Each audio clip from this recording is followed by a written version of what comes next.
قل هو الله أحد الله الصمد لم يلد ولم يولد ولم يكن له كفوا أحد। অনেক মানুষ আবার গান শুনেও টাকা দেয়, শিল্পীদেরকে গান শুনতে টাকা দিচ্ছেন, জাহান্নাম যাওয়ার জন্য খরিদ করছেন টিকিট। রমজান মাস শেষ হয়েছে, সওয়াল এসেছে, মনে হয় শয়তানকে ছেড়ে দেওয়া হয়েছে।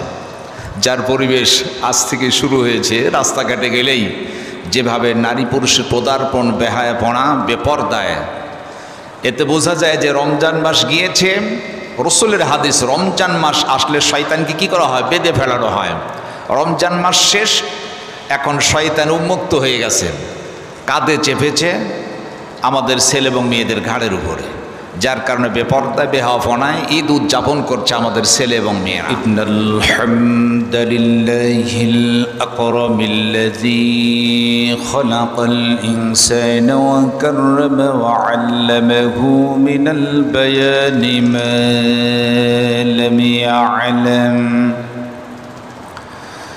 فسبحان الذي لا يحصى امتنانه باللسان ولا بالقلم نشهد أن لا إله إلا الله وحده لا شريك له ونشهد أن سيدنا وحبيبنا وطبيبنا وطبيب أرواحنا محمد الذي أرسله بالحق بشيرا ونذيرا وداعيا إلى الله بإذنه وسراجا وقمرا منيرا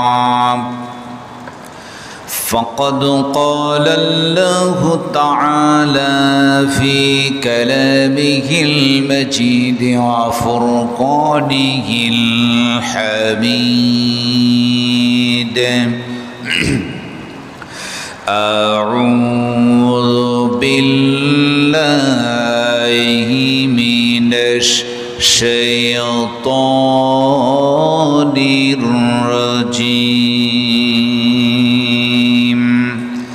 بسم الله الرحمن الرحيم إن الله وملائكته يصلون على النبي يا أيها الذين آمنوا صلوا عليه وسلموا تسليما اللهم صل على سيدنا مولانا محمد منتجدي হইত প্রবল হাওয়া হইত যদি সভর কবুতর মেঘেরি ডানায় পাঠিয়ে দিতাম মেঘেরি ডানায় পাঠিয়ে দিতাম মদিনারি পথে যেথায় আমার প্রিয় নবী ঘুমাই নিরন্তর যেথায় আমার প্রিয় নবী ঘুমাই নিরন্তর। আলহামদুলিল্লাহ, আল্লাহ পাকের দরবারে লাখ কোটি শুকরিয়া যে মহান তাবারক তাআলা যিনি দয়া করে মেহেরবানি করে এক সপ্তাহ পর পবিত্র শাওয়াল মাসের প্রথম জুমায় আজকে শাওয়াল মাসের দ্বিতীয় দিবসে ঈদ উল ফিতরের পর পৃথিবীর শ্রেষ্ঠ স্থান আল্লাহর ঘর মসজিদে এসে সালাত আদায়ের উদ্দেশ্যে বসার সুযোগ করে দিয়েছেন। সেই মহান মনিবের দরবারে আমরা শুকরিয়া আদায় করছি, প্রাণ খুলে জবান খুলে শুকরিয়া আদায় করছি, পড়ে নিচ্ছি আলহামদুলিল্লাহ।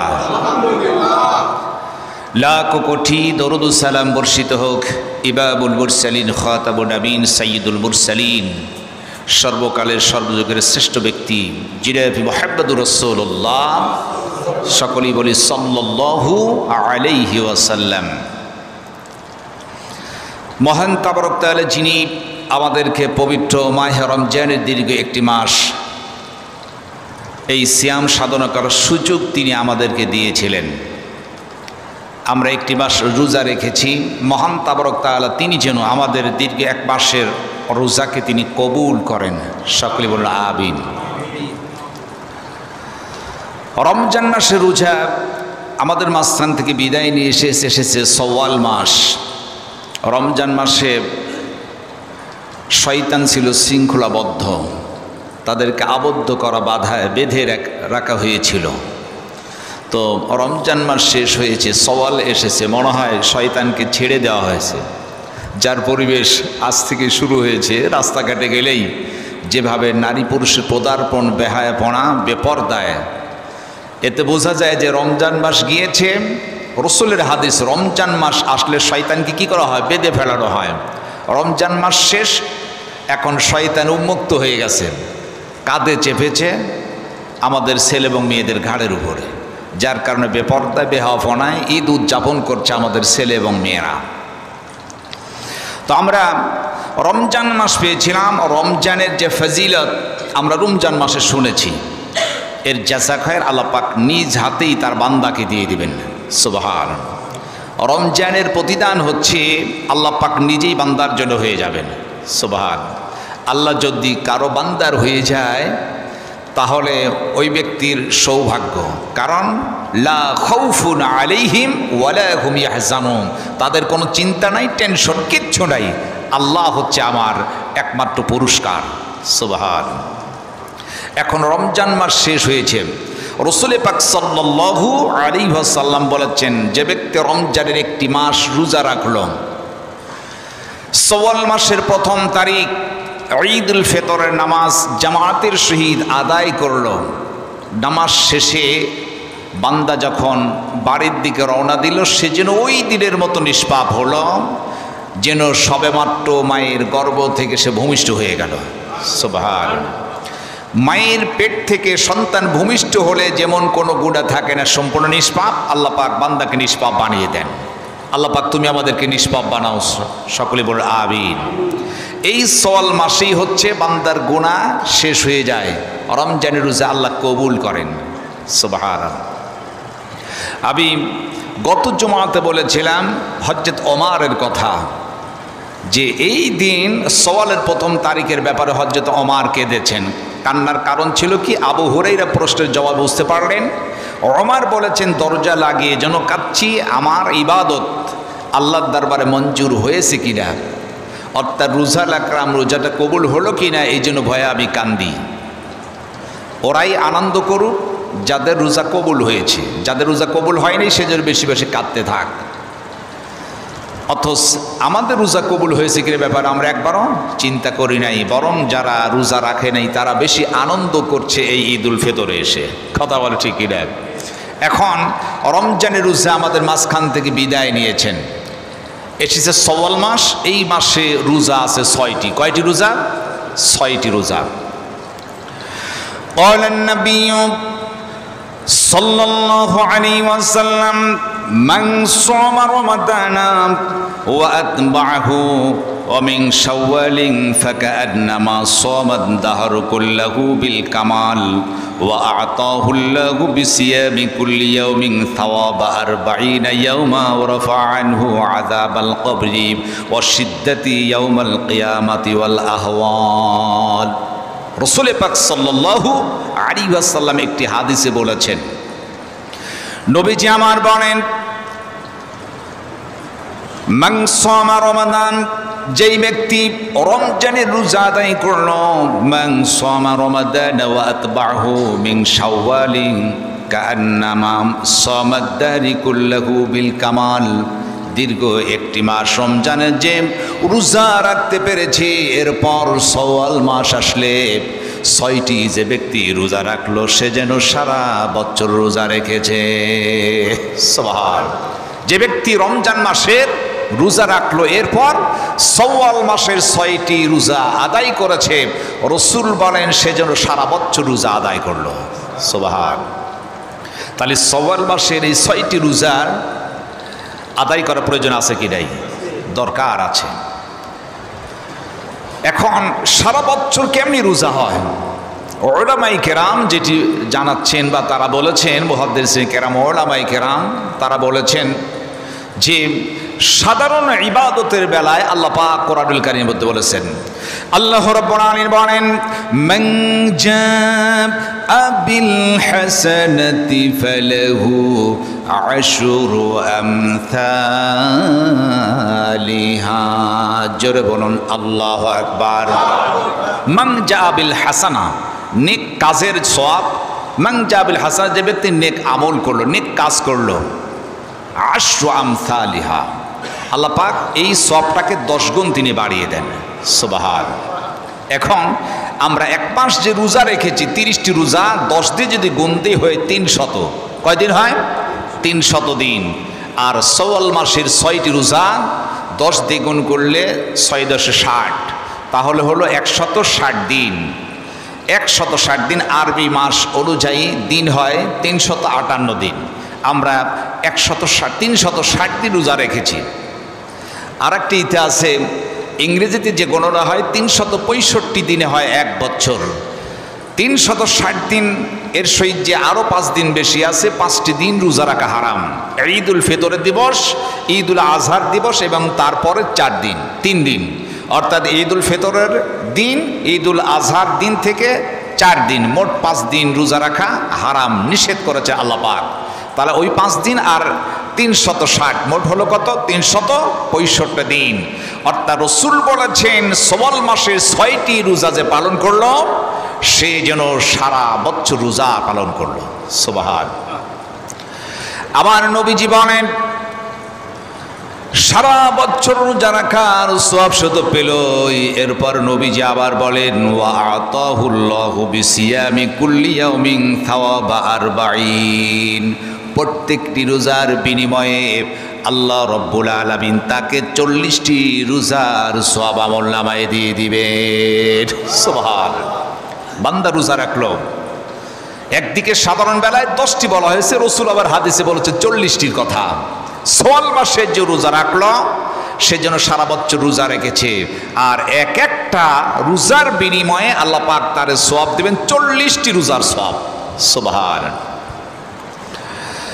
এরপর নবীজি বলেন 40টি রোজার সওয়াব পাবি, ওয়ারফা আনহু আযাবাল কবরি, আমার রব, আমার আল্লাহ রব্বুল আলামিন কবরের আযাবটা তার জন্য দূর করে দিবেন। সুবহানাল্লাহ। সালের রোজা যে ব্যক্তি রাখলাম, কবরের আযাব থেকে আল্লাহ তারে তো মুক্তি দিয়ে দেন। এরপর নবীজি বলেন কবরের আযাব তো দূর হলো, ওয়াশিদ্দাতি ইয়াউমাল কিয়ামাতি ওয়াল আহওয়াল, কঠিন কিয়ামতের মাঠে আল্লাহ রব্বুল আলামিন ওই বান্দাকে মুক্ত করে দিবেন। সুবহান। তাহলে শাওয়াল মাসের 6টি রোজা পালন করলে রাসূল বলেন, একদিকে বলেন সে যেন সারা বছর রোজা রেখেছে, আর কবরে আযাব থেকে সে মুক্তি পেয়ে যাবে। কঠিন হাসরের মাঠ, সেই দিন সে কঠিন আযাব থেকে আল্লাহ তারে মুক্ত করে দিবেন। সুবহান। এই শাওয়াল মাসে যে 6টি রোজা, এই রোজাটা কিন্তু ফরজ নয়, রাখলে সওয়াব, না রাখলে কোনো গুনাহ হবে না। তবে রাখাটা ভালো এজন্য যে কোনো মুহাদ্দিসিন কেরাম বলেছেন শাওয়াল মাসে 6টি রোজার বিনিময়ে রোজার কিছু ত্রুটি বিচ্যুতি থাকলে এর ওসিলে আল্লাহ তারে ক্ষমা করে দেয়। সুবহান। তাহলে সওয়াল মাসের রোজা আমরা এই জন্য রাখবো, আমাদের যে পুঁজি, আমার যে ইবাদত, যত সাবানব তেমন তো ইবাদত করতে পারি না। আল্লাহর দরবারে যখন উঠবো আমাদের তো নেকির সওয়াবের প্রয়োজন আছে কি নাই? আছে কি নাই? দরকার আছে বেশি বেশি ইবাদত, আল্লাহ দাসত্বর গোলামি আমাদের করার দরকার, বেশি বেশি ইবাদত করতে আমরা তো পারি না। এই যে ছোটখাটো কিছু ইবাদত আছে, এর বিনিময়ে আল্লাহ পাক সেই দিন হাসরে মাঠে তার বান্দাকে মুক্তি দিয়ে দিবেন। সুবহান। এই জন্য আমরা সওয়াল মাসের 6টি রোজা পালন করবো ইনশাআল্লাহ, কারণ এর মধ্যে অবশ্যই আল্লাহ পাক তিনি সওয়াব নিহিত রেখেছেন এবং এর বিনিময়ে হয়তো আল্লাহ পাক আমাদেরকে মুক্ত করে দিবেন। সুবহান। আবার ভাইরা, যে রাসূল পাক সাল্লাল্লাহু আলাইহি ওয়াসাল্লাম তিনি রোজার কথা বললেন, আমি একটি কিতাব, যেটি হাদিসের কথা না, একটি কিতাবের উদ্ধৃতি, সওয়ালের যে ফজিলত আছে, এটা হচ্ছে কওমি নিসাবের একটি কিতাব, আলিয়ানা কওমি নিসাবের একটি কিতাব। এই কিতাবের নাম হচ্ছে কালউবি নাফাতুল ইয়ামান। কালিউবি কিতাবের মধ্যে একজন বুজুর্গ লিখেছেন এর ফজিলত সম্বন্ধে, তিনি তার বাস্তব একটি ঘটনা তিনি তুলে ধরেছেন এই কিতাবের মধ্যে, একটি কওমি নিসাবের কিতাবে আমি দেখলাম। তিনি বলেন যে আমি মক্কাতুল মুকাররমায়, আমি হাতিমের বারান্দায় বেশি থাকতাম, সময় কাটাতাম মক্কাতে। আমি যখন সেখানে অবস্থান করছিলাম, দেখলাম আল্লাহর একজন বান্দা আমি দেখতে পেতাম, প্রতিদিন দুপুর বেলায় তিনি আমার পাশ দিয়ে হেঁটে যেতেন, আমাকে সালাম দিতেন। সালাম দেওয়ার পর আমি লক্ষ্য করে দেখতাম 2 রাকাত সে নামাজ আদায় করত, এরপর তিনি কাবা ঘর তিনি তওয়াফ করতেন। এভাবে 1 দিন 2 দিন 5 দিন 7 দিন 1 মাস 2 মাস চলল, প্রতিনিয়ত সে আমার সালাম দেয়, আমি লক্ষ্য করে 2 রাকাত নামাজ আদায় করে, এরপর তিনি কাবা ঘর তওয়াফ করে চলে যান। বারবার সালাম দিয়েতে তার সাথে আমার একটা মহব্বত তৈরি হয়ে গেল। এখন এই যে আমি আপনাদের মসজিদে আসি, আমার বাড়ি পাবনা সদর থানার মধ্যে, এখানে আসি, আপনারা নামাজ পড়তে আসলে এই যে বারবার সাক্ষাৎ একটা মহব্বত তৈরি হওয়াটাই স্বাভাবিক। অনেক মুসল্লি, যেসব মুসল্লিগুলো বেশি একটু ভালোবাসে, সালাম দেয়, মুসাফা করে, হুজুর কেমন আছে, ওদের প্রতি একটা মহব্বত বেশি হয়ে যায়, মানে স্মরণে বেশি হয়। যেই মুসল্লি গেলেই সে আমারে সালাম দেয়, আমার পরিবার বিভিন্ন বিষয়ে সে আমার খোঁজ খবর নেয়, মহব্বতটা কিন্তু তার প্রতি একটু বেশি হয়ে যায়, এটা স্বাভাবিক। তার প্রতি একটু মায়া এসে গেল। ওই বুজুর্গ তিনি বর্ণনা করেছেন যে হঠাৎ করে আমি একদিন দেখতে পেলাম যে বেশ কিছুদিন ওই লোকটিকে আর দেখতে পাচ্ছি না, বারবার করে আসতেন, কেন সে আসে না? 1 দিন 2 দিন 5 দিন 1 সপ্তাহ 2 সপ্তাহ চলে গেল, প্রায় 1 মাস হয়ে যায়, তার সাক্ষাৎ হচ্ছে না। আমি তখন মনে মনে ভাবতে লাগলাম, নিশ্চয়ই আল্লাহর কোনো বান্দা হয়তো অসুস্থ, অথবা কোথায় তিনি সফরে বা কোনো বেড়ানোর উদ্দেশ্যে কোথায় গিয়েছেন, যার কারণে দীর্ঘদিন আসছে না। কিন্তু মনের মধ্যে ঘুরপাক খাচ্ছেন, আল্লাহর বান্দা প্রতিদিন সালাম দিত, কাবা ঘর তওয়াফ করত, 2 রাকাত নফল নামাজ পড়তে, আমি দেখেছি, আসে না কেন? বর্ণনা করেছেন কিতাবের মধ্যে কালউবি ডাবকি কিতাবে, তিনি বলেন হঠাৎ করে হাতিমের বারান্দায় আমি বসা, আল্লাহর একজন বান্দা আমাকে সালাম করলো, বলল আপনি কি সেই লোক? বললাম হ্যাঁ। বলে শুনে রাখুন, আল্লাহর একজন বান্দা প্রতিদিন দুপুর বেলায় আপনাকে সালাম দিত, আপনার সেই সম্পর্ক ভালো ছিল, দীর্ঘদিন আপনি তাকে দেখছেন না, তার অবস্থা কি আপনার জানা আছে নাকি?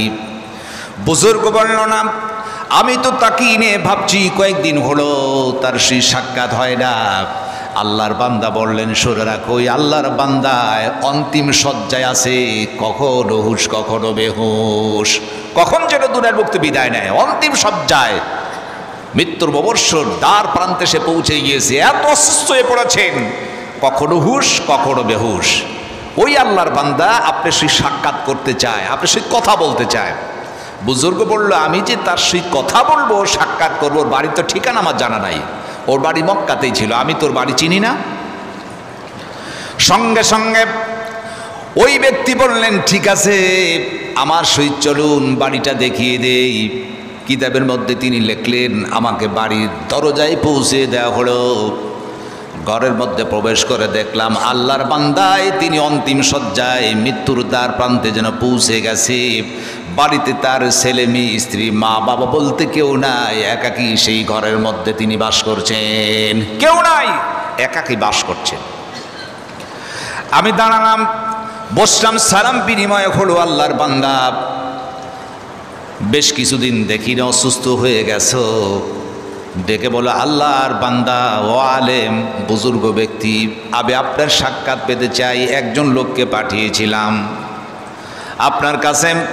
আমার মন বলছে বেশি দিন আর এই পৃথিবীতে নাও থাকতে পারি, কখনো হুশ কখনো বেহুশ হয়ে যাই। কয়েকটি শর্ত দিতে চাই, ওয়াদা করতে পারবেন কি আমার এই শর্ত পালন করতে? বুজুর্গ ব্যক্তি বললেন, হ্যাঁ আমি চেষ্টা করব, তোমার কি শর্ত আছে একটু বলো। বলে, সন্ত হলাম, 1 নম্বর শর্ত, আমি যদি ইন্তেকাল করি আমার গোসলটা তোমাকেই দিতে হবে, আমার মা বাপ বলতে কেউ তো এখানে নাই। 2 নম্বর শর্ত হলো কাফনের কাপড়টা তুমি পরায় দিবা। 3 নম্বর, কবরের লাশটি শুয়ে দিয়ে কবরে আমার শিয়রের মাথায় কবর উপর বসে থাকবে, তালকিন দিবি, মুনকার নাকিরের প্রশ্নের জবাবটা তুমি নিজেই দিয়ে দিবা। এই শর্ত আমি তোমার দিলাম, এই কাজটা আমার করে দিতে হবে। বুজুর্গ, ঠিক আছে আমি চেষ্টা করব। কথাও শেষ, আল্লাহ বান্দা তিনি ইন্তেকাল করেছে, আর বেঁচে নাই। ইন্না লিল্লাহি ওয়া ইন্না ইলাইহি রাজিউন। তিনি গোসল করে কাফনে কাপড় পরা, অসংখ্য লোক এলো, জানাজা হলো, দাফন কাপড় সমাদার লোকেরা সব চলে গেছে। বুজুর্গ ব্যক্তি কবরের উপর মাথার দিকে সে বসা, যে কি তার ওয়াদা পালন করতে হয়। দেখি মুনকার নাকিরের প্রশ্নের কোনো জবাব আমি শুনতে পাই কিনা। এখন ভিতরে কবরের যে প্রশ্ন হবে, উপর থেকে কি আওয়াজ শোনা যাবে? আওয়াজ কিন্তু শোনা যাবে না। তাই যদি হতো তাহলে আমরা তো কবরের উপরে বসে থেকে আমার মা বাবার প্রশ্নের জবাব আমরা দিয়ে দিতাম। আল্লাহর বান্দা বসে আছেন, 1 ঘন্টা যায়, 2 ঘন্টা যায়, কোনো আওয়াজ তার কানে আসে না। হঠাৎ করে দেখা গেল একটি আওয়াজ, কে যেন ডেকে বলে, আল্লাহর বান্দা কবরের পাশে বসে থেকো না, তোমার বাড়িতে যাও অথবা ইবাদত গাহে তুমি ফিরে যাও, এখানে বসে থাকার দরকার নাই। আমার ঘুম ভেঙে গেল, তাকায় দেখলাম কোনো মানুষ নাই, আবার বসা, তন্দাচ্ছন্ন হয়ে গেলাম, ঘুম বাবা আবার ডেকে বলছেন, বান্দার এখানে বসে থেকো না। আমি মনে মনে ভাবলাম হয়তো মা শয়তানের কোনো চক্রান্ত থাকতে পারে, আমি উঠানোর জন্য আবারও আমি বসে থাকলাম। 3 বার আওয়াজ হলো। আমি এমন সময় ডাক দিল, আল্লাহর বান্দা না তুমি কি আওয়াজ করেছো? কেন আমি উঠে যাব, তুমি কি একটু বলো না? সঙ্গে সঙ্গে আওয়াজ চলে এলে আমি আর কেউ নয়, যেই ব্যক্তি কবরের মধ্যে শায়িত আছেন একমাত্র আমি হচ্ছি সওয়াল মাসের সেই 6টি রোজা। জোরে বলো সুবহানাল্লাহ। সওয়াল মাসের 6টি রোজা আদায় করেছিল, সেই রোজা আজ আমরা কবরে হাজির হয়েছি, আমরা অবস্থান করছি। তুমি চলে যাও, তোমার থাকার দরকার নেই। মুনকার নাকিরের প্রশ্নের জবাব আমরা যে 6টি সে রোজা পালন করে সারা বছর, এই আল্লাহর বান্দা প্রত্যেক বছর সওয়াল মাসের 6টি রোজা সে আদায় করত। সুবহানাল্লাহ। আমরা তার প্রশ্নের জবাব দেওয়ার জন্য এখানে অবস্থান করছি, অতক্ষণ পর্যন্ত থাকব, শুধু কবরে নয়, হাসরে নয়, যতক্ষণ পর্যন্ত আল্লাহর বান্দা জান্নাতে না পৌঁছাবে অতক্ষণ পর্যন্ত আমরা তার পাশ ছাড়ব না। জোরে বলুন সুবহানাল্লাহ। সওয়াল মাসের রোজা, এটা কোনো হাদিসের কথা আমি কিন্তু বলি না, এটা কিতাবের উদ্ধৃতি, আল্লাহর একজন বান্দা তিনি কথা বলেছেন। এতে বোঝা যায় যে সওয়াল মাসের ফজিলত কম না বেশি? কম না বেশি? অবশ্যই বেশি। সওয়াল মাসের রোজা ফরজ নয়, কিন্তু আমরা রাখবো ইনশাআল্লাহ। আর একটা হাদিস শোনাই, সওয়াল মাসের যে ফজিলত কি, আল্লাহর নবী বিশ্ব নবী জনাবি মুহাম্মদুর রাসূলুল্লাহ সাল্লাল্লাহু আলাইহি ওয়াসাল্লাম তিনি বসা, নবীজি আমার বসে আছেন, হঠাৎ করে একজন মহিলা সাহাবী নবীর খেদমতে হাজির হলেন, ডেকে বলেন, ইয়া রাসূলুল্লাহি ইয়া হাবিবাল্লাহ, হুজুর আমার তো বিবাহ হয় না, বয়স হয়ে যাচ্ছে, বিবাহ হচ্ছে না, হুজুর আমি কি করব, বিবাহের ব্যবস্থা কি আপনি করবেন না? নবীজি মহিলা সাহাবী পর্দার মধ্যে রাসূলের সামনে দাঁড়ানো, হুজুর বলছেন, ওরে আমার সাহাবী শুনে রাখো, তোমার বিবাহ হচ্ছে না, ঠিক আছে, আমি একটু চেষ্টা করে দেখি পাত্রর ব্যবস্থা করতে পারি কিনা, বিবাহের ব্যবস্থা তোমার জন্য করতে পারি কিনা, আমি একটু ভেবে দেখি। এমন সময় মহিলা সাহাবী বলেন, হুজুর আমার জন্য বিবাহের ব্যবস্থা করবেন, কিন্তু তেন সন্তানের সহিত কিন্তু আমার বিবাহ হবে না। হুজুর আমার শর্ত আছে, আমি কিন্তু যে কাউকে, যে কোনো ছেলেকে কিন্তু বিবাহ করতে পারবো না, আমার কিন্তু শর্ত আছে। হুজুর বললেন, একদিকে তোমার বিবাহ হচ্ছে না, আবার তুমি শর্ত দিচ্ছ, বলো তোমার কি শর্ত, কেমন ছেলে চাও? বিবাহের জন্য যখন ঘটক আসে দেখবেন গার্জিয়ানের কাছে প্রশ্ন করে বা ছেলে মেয়ের কাছে বলে যে স্ত্রী কীরকম হবে, বা স্ত্রীর কাছে বলে স্বামীটা কেমন হবে, অর্থাৎ মা বাবা হোক আর ডাইরেক্ট হোক, যে কেমন ছেলেটা হওয়া লাগবে। একটা ঈদে এই ধরনের ছেলের দরকার। ছেলেটা দরকার কি বিশাল সম্পদশালী হতে হবে, অনেক জমির মালিক হতে হবে, বিশাল ব্যবসায়িকত চাকরি বাকরি, বাড়ি গাড়ির পাহাড় জমাতে হবে, অনেক কিছু থাকতে হবে, চরিত্র আছে কিনা একবার কিন্তু এ কথা বলে না। শুধু সম্পদ চাই, চাকরি চাই, বাড়ি চাই, গাড়ি চাই, এইটা চাই সেইটা চাই। কিন্তু ওই ছেলের যে আর দুই চারটা গার্লফ্রেন্ডের সহিত সম্পর্ক আছে, এদিকে একবার আমরা খেয়াল করি নাই। মহিলা সাহেব বলছে, হুজুর আমার যিনি স্বামী হন, 1 নম্বর শর্ত হচ্ছে 5 ওয়াক্ত নামাজ তাকে অবশ্যই জামাতের সহিত আদায় করতে হবে। জোরে বল সুবহানাল্লাহ। 5 ওয়াক্ত নামাজ জামাতের সহিত যে ছেলে আদায় করে, ওই ছেলের চরিত্র কখনো কি খারাপ হতে পারে? ওই ছেলেটি 5 ওয়াক্ত নামাজ যখন কেউ জামাতের সহিত আদায় করবে, সে তো পরেজগার দিনদার আল্লাহওয়ালা হয়ে যাবে। সুবহান।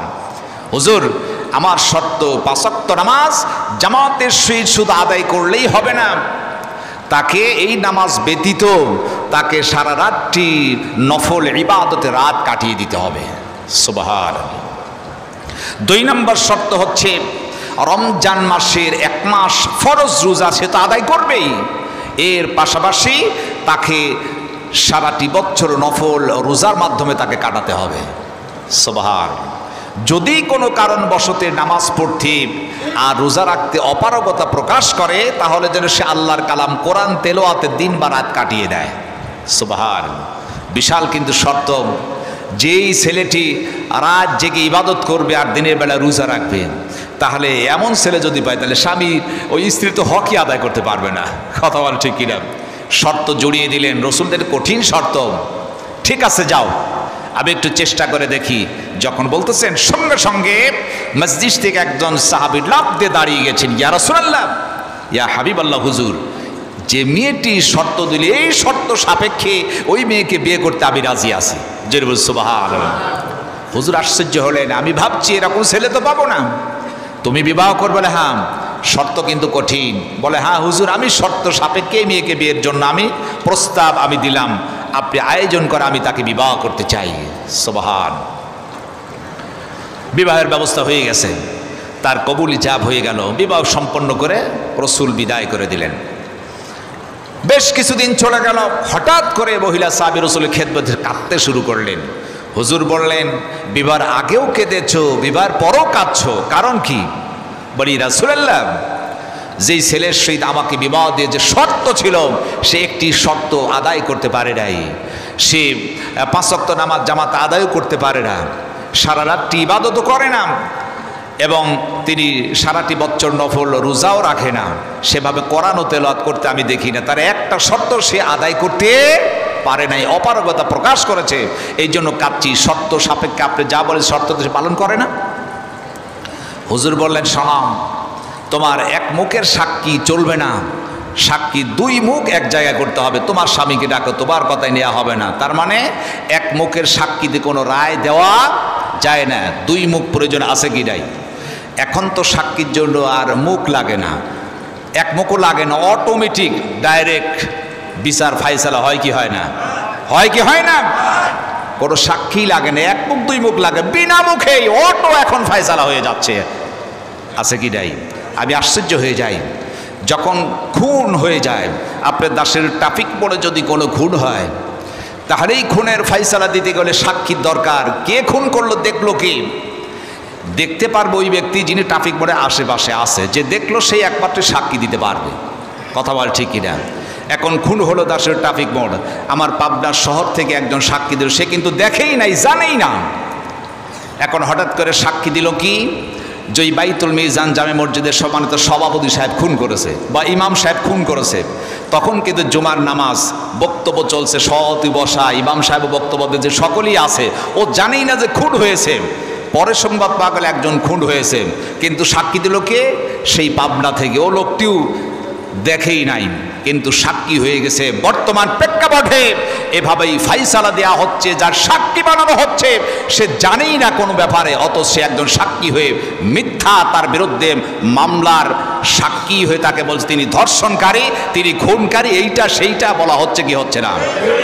এটা কিন্তু সাক্ষী নয়, তাকে প্রেজেন্ট থাকতে হবে, দেখতে হবে।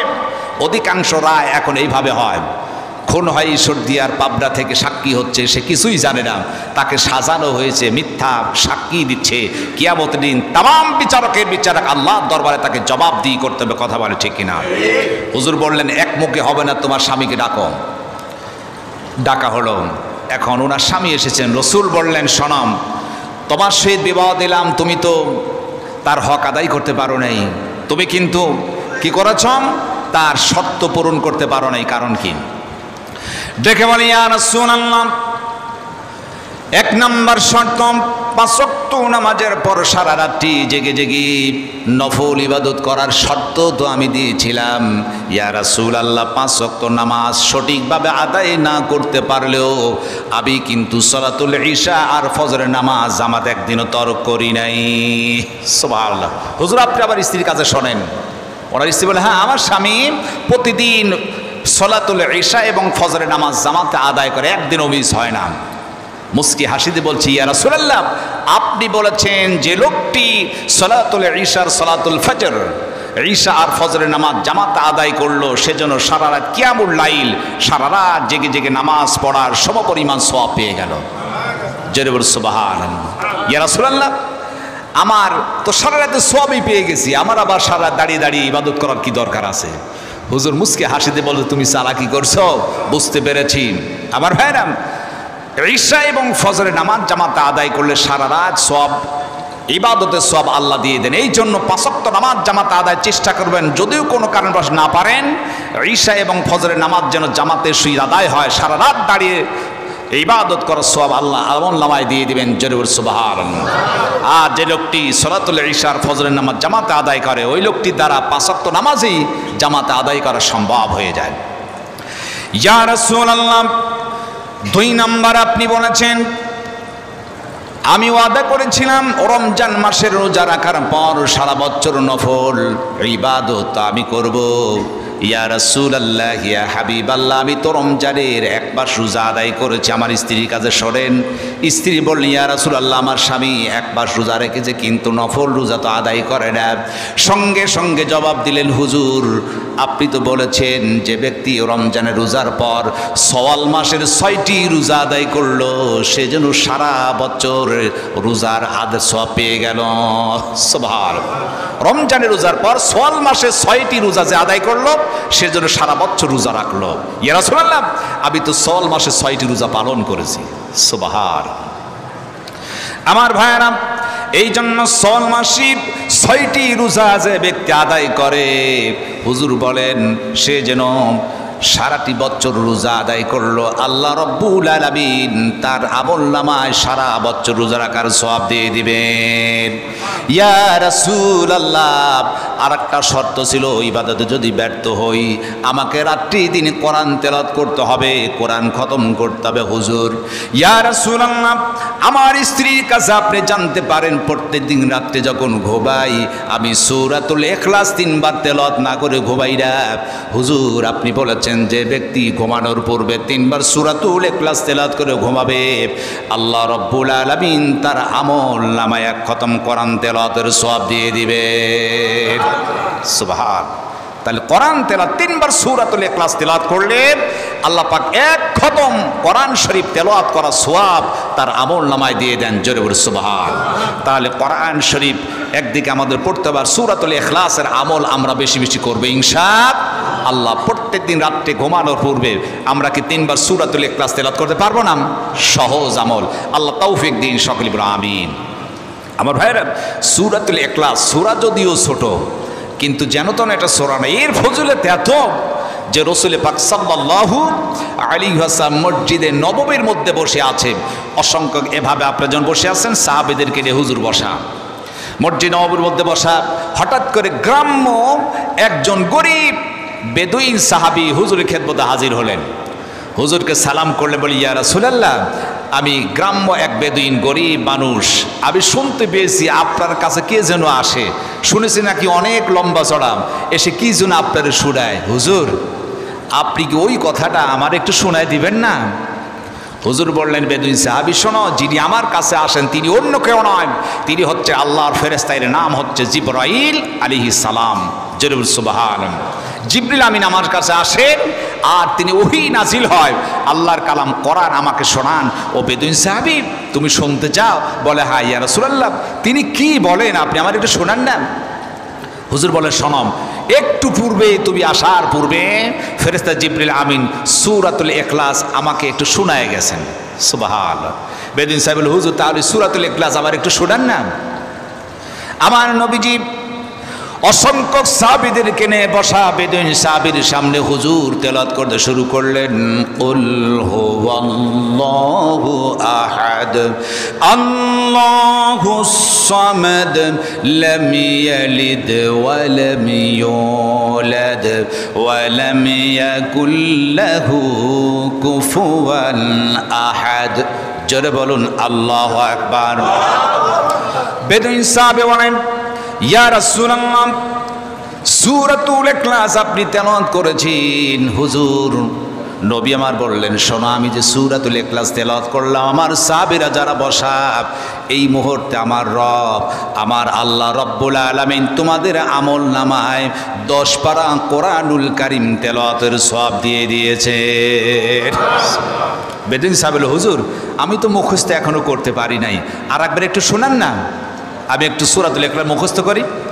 আমার নবী আবার বললেন, কুল হুয়াল্লাহু আহাদ আল্লাহুস সামাদ লাম ইয়ালিদ ওয়া লাম ইউলাদ ওয়া লাম ইয়াকুল লাহু কুফুয়ান আহাদ। হুজুর আবার শোনালেন। রাসূল বলেন, সাহাবীরা শোনো, মহান তাবারক তাআলা এই মুহূর্তে তোমাদেরকে 20 পারা কোরআন তেলাওয়াতের সওয়াব দিয়ে দিয়েছেন। সুবহানাল্লাহ। বেদুইন সাহাবী বলে, হুজুর আমি তো এখনো মুখস্থ করতে পারিনি, আর একবার মানে শোনান না।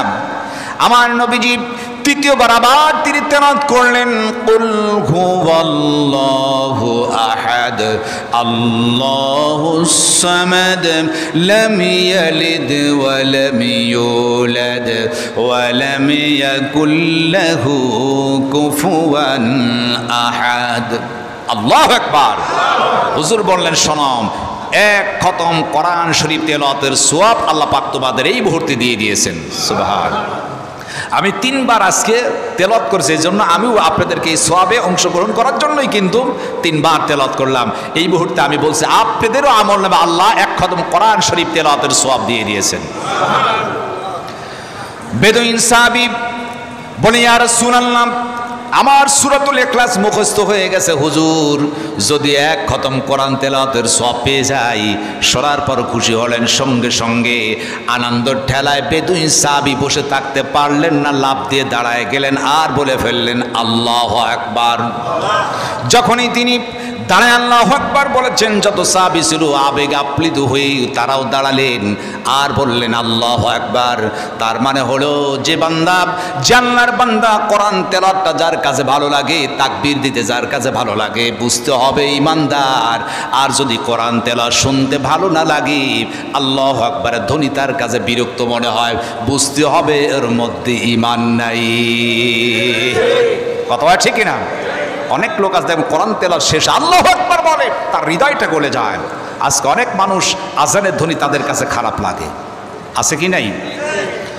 মাহফিল হয়, কোরআন তেলাওয়াত হয়, বিরক্ত বোধ করে, তার হার্টে লাগে। গান বাজছে, ডিজে গান, ওর হার্টে তখন অ্যাকশন করে না, বোঝা যায় ওর ঈমান নাই। কথা বল ঠিক না? অনেক মানুষ আমি কমপ্লেইন শুনেছি যে আজানটা এভাবে না দিলেই ভালো হয়, সমস্যায় ঘুমের ডিস্টার্ব হয়, হার্টে লাগে, গানের আওয়াজ কিন্তু ওর ভালো লাগে। ওর ঈমান নাই তো বলেই ভালো কাজ ওর কাছে চয়েসফুল হয় না। আমার ভাইয়েরা, যখনই এইভাবে তিনি তাকবীর দিয়ে দাঁড়ালেন, সঙ্গে সঙ্গে আব্দুর রহমান ইবনে আউফ গরীব সাহাবী পাশ থেকে দাঁড়ালেন, ডেকে বললেন, ইয়া রাসূলুল্লাহ, আমার ভাই বেদুইন সাহাবী গ্রাম থেকে এসেছেন, আনন্দের ঠেলায় তিনি আল্লাহু আকবারের ধ্বনি দিলেন। আমার রব, আমার আল্লাহ রব্বুল আলামিন, আপনি বলেছেন এই বেদুইন সাহাবীকে আল্লাহ রব্বুল আলামিন তার প্রতি রাজি খুশি হয়ে গেছেন। ইয়া রাসূলুল্লাহ, গরিব সাহাবী বেদুইনের প্রতি যদি আল্লাহ খুশি হয়ে যায়, আবু বেদুইন সাহাবীর প্রতি খুশি হয়ে গেলাম। হুজুর অনুমতি দেন, আমি কোরআন তেলাওয়াত শুনে মুগ্ধ হলাম, তার তাকবীর শুনে খুশি হইয়া এই মুহূর্তে বেদুইন সাহাবী গরিব মানুষকে আমি একটু হাদিয়া দিয়ে দিতে চাই। সুবহানাল্লাহ, আমি তার একটু হাদিয়া দিতে চাই। অনেক কারি কোরআন তেলাওয়াত করে মুগ্ধ হয়ে মানুষ টাকা বের করে দেয়, দেয় কি দেয় না? এটা আবেগ।